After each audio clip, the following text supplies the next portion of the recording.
This is our smart camera from V380 Pro, and then we have the micro SD 32GB ang aking pinili. Tapos meron ding extension. Ito naman ang ating camera na meron din siyang light. Meron din siyang socket na free. An example ko kung paano siya inilagay. Tapos, simulan na natin ang pag-set up ng ating CCTV camera sa ating bahay. Importante talaga kapag merong CCTV sa ating mga bahay.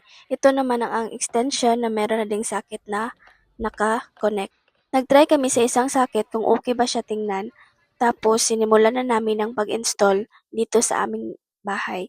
Ito yung 10 meters na extension at meron na siyang socket na naka-connect. Ikinabit na nga namin yung camera dito sa extension tapos meron kaming hindi inaasahang hindi siya maganda tingnan tapos nag-decide na lang kami na yung isa na lang nga socket yung aming gagamitin kasi ang linis niyang tingnan.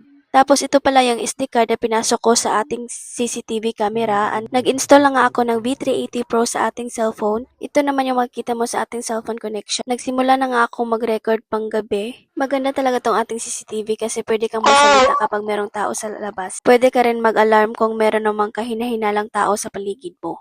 Hindi ka rin mapoproblema kapag madilim yung paligid mo kasi meron na siyang lights dito sa ating camera. Meron na din siyang motion track at mabilis siyang makadetect kapag merong tao sa paligid mo. Tingnan niyo na lang yung montage sa ating CCTV camera kapag gabi.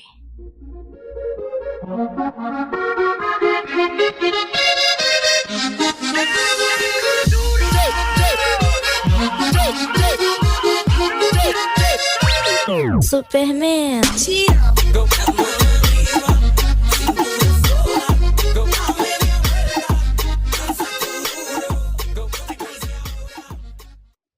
So nagsimula na ako mag-record ng umaga at ito naman yung kalabasan. 'Di ba ang linaw ng ating CCTV camera? So ano pang hinihintay nyo? Mag-check out na kayo kasi mura lang. Kung sino mang gustong magpa-set up ng CCTV camera sa inyong mga bahay, message lang kayo sa aming Facebook and then sa ating TikTok.